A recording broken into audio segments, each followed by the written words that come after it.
तबारक व तआला फरमा रहा है कि तहक़ीक़ यकीनन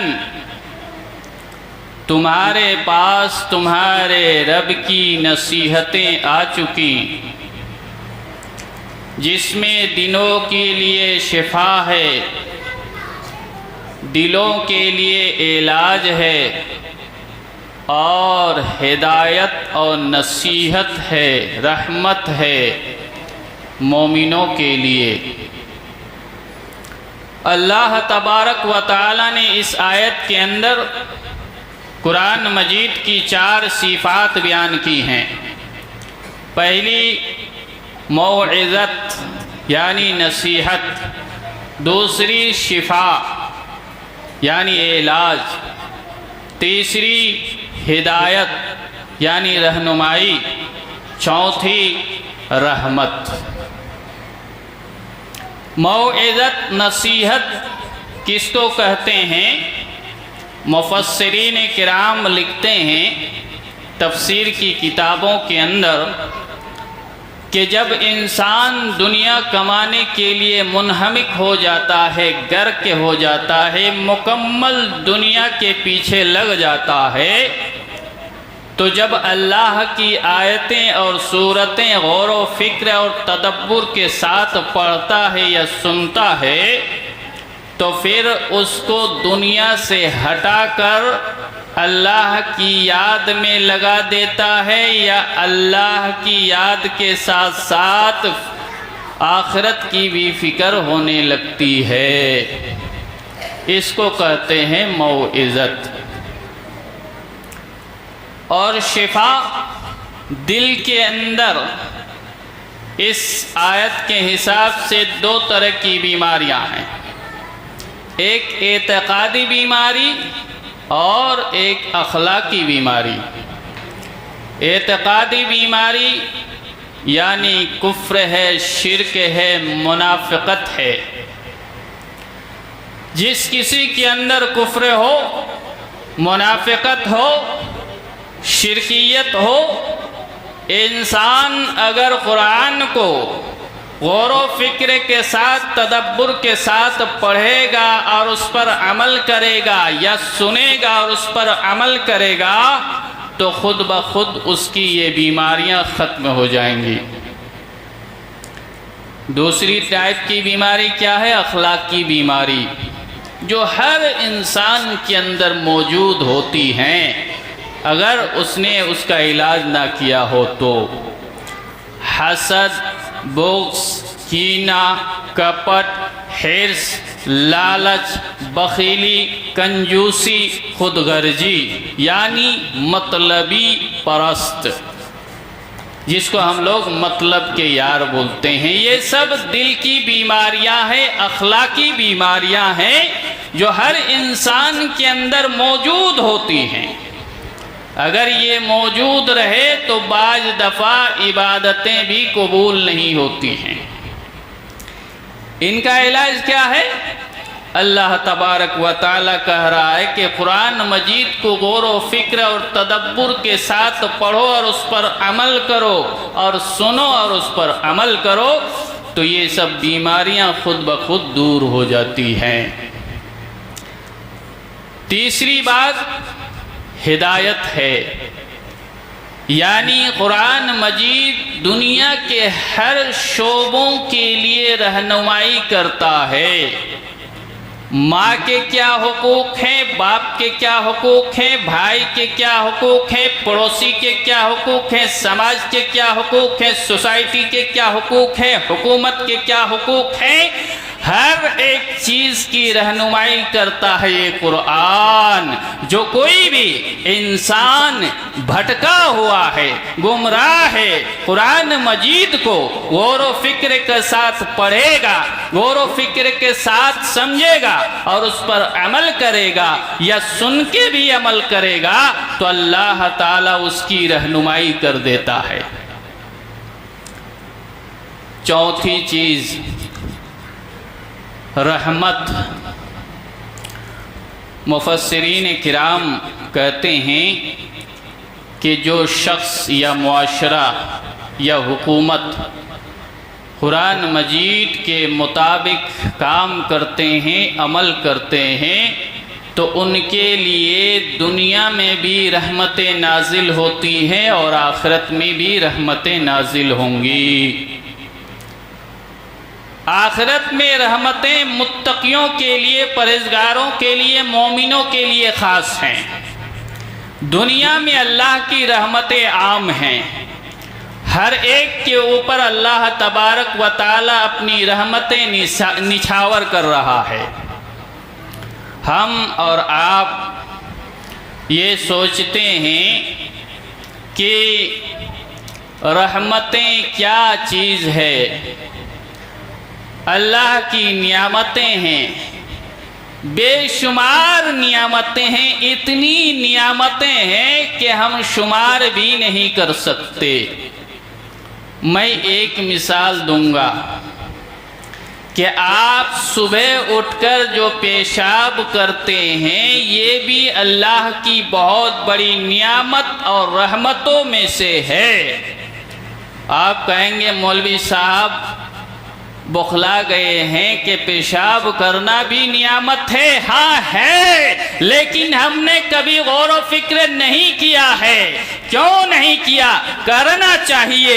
आप सुबह उठकर पेशाब करते हैं, खुलासा पेशाब करते हैं, या जब पेशाब लगे और खुलासा पेशाब करते हैं, अल्लाह की बहुत बड़ी नियामत है, अल्लाह की बहुत बड़ी रहमत है। आप उनसे राब्ता करें, उनसे कांटेक्ट करें जिनके किडनी फेल है, जिनकी किडनियां खराब हो गई हैं, उनका पेशाब नहीं होता है। उनको पूछें कि पेशाब की कीमत क्या होती है, खुलासे तरीके से पेशाब जब करते हैं उसकी अहमियत क्या है वो बताएगा। उनके पेशाब को भी नापा जाता है। अगर 200 ml पेशाब किया तो ठीक है, अगर 100 ml या 150 ml या उससे भी कम करे तो डायलिसिस ठीक तरीके से नहीं हो रहा भाई साहब जी। ये बेशुमार नियामतें हैं सिर्फ हमारे शरीर और जिस्म के अंदर। मैंने सिर्फ एक की मिसाल दी है बस। इसी की नियामत हम शुमार करें, अल्लाह का शुक्र अदा करें तो हम नहीं अदा कर सकते। लेकिन फिर भी हम शिकवा और शिकायतों में लगे रहते हैं, दिनों रात अल्लाह के मुतालिक शिकवा शिकायत करते हैं। अल्लाह का शुक्र अदा कीजिए। दोस्तों बुजुर्गों,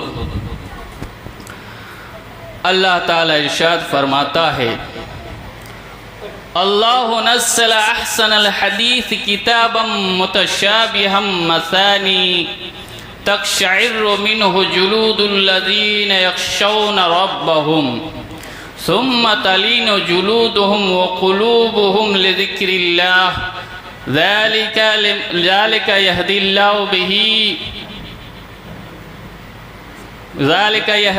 बिही व मन यशा ज़ालिका हदल्लाहु यहदी बिही फमन हाद।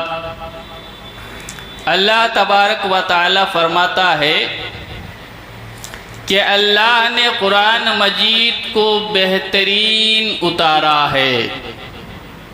बेहतरीन बात है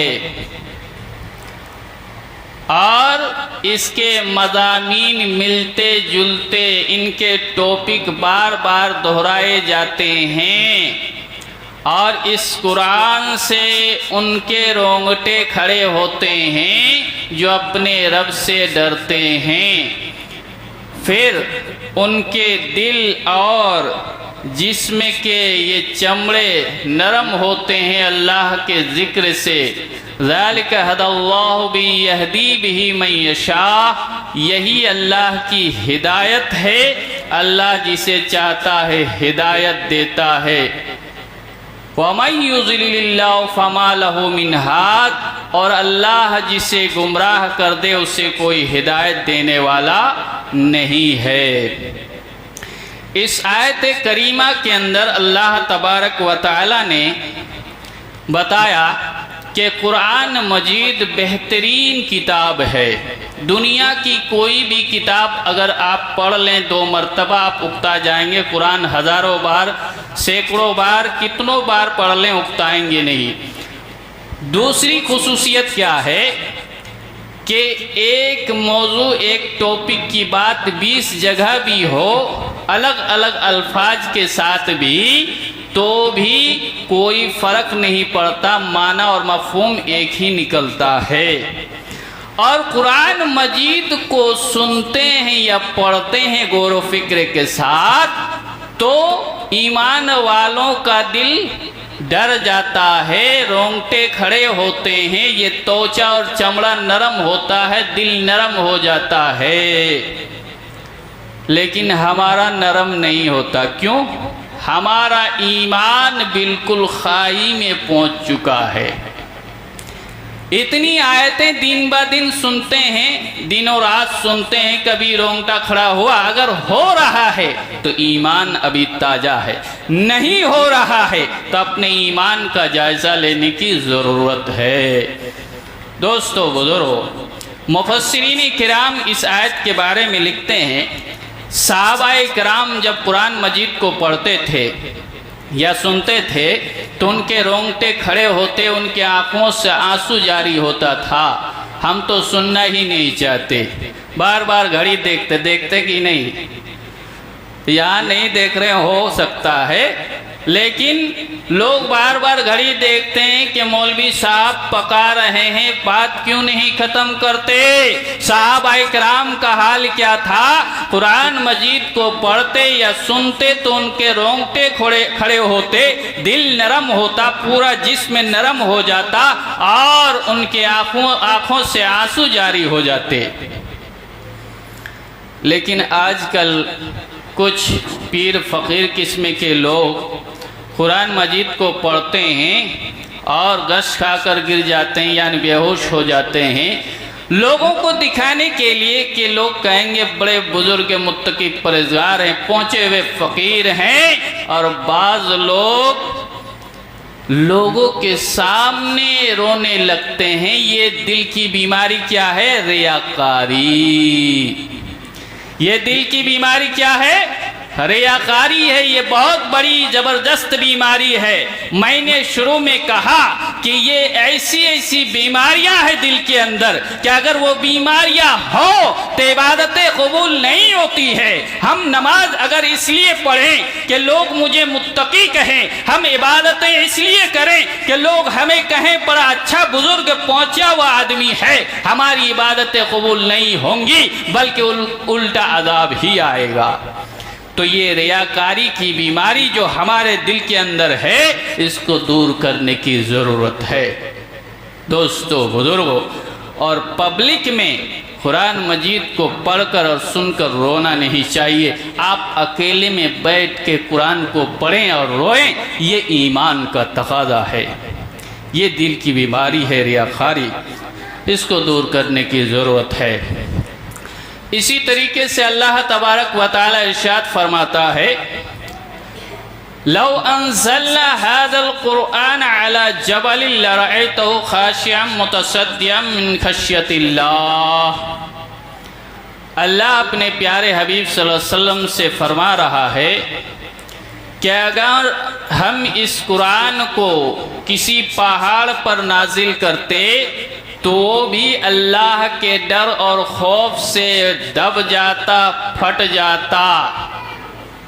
क्या मतलब है कि जिस तरीके से अल्लाह ताला ने लोगों को अक्ल व शोर अता किया है, अकल दिया है और कहा कि इस कुरान के मुताबिक अमल करना, वरना कल क़यामत के दिन हिसाब होगा।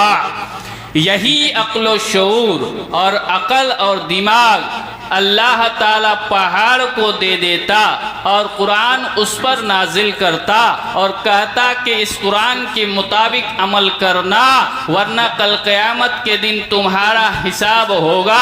अगर बुरे हिसाब करोगे तो जहन्नम जाओगे, अच्छे काम करोगे तो जन्नत जाओगे। तो पहाड़ भी अल्लाह के खौफ से दब जाता, अल्लाह के खौफ से फट जाता।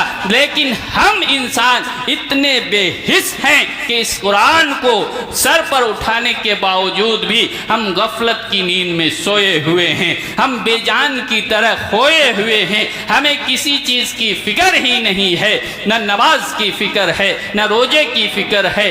फिक्र है तो सिर्फ दुनिया की फिक्र है। ये बेहिसी एक ज़बरदस्त इंसान के दिल की बीमारी है जो हमें इस कुरान से इलाज करने की ज़रूरत है। दोस्तों